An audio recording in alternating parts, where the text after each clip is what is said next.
Guess what I had? I had watermelon.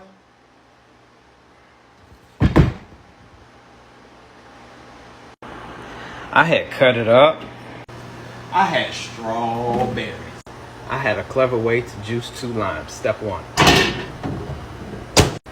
Step 2. Step 3. Step 4.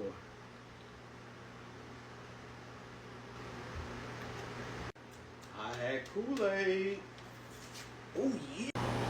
I had ice. I had tequila. I had blended it. I had pulled it back in. I had a watermelon strawberry Kool-Aid margarita with no straw. Damn it, I forgot the straw.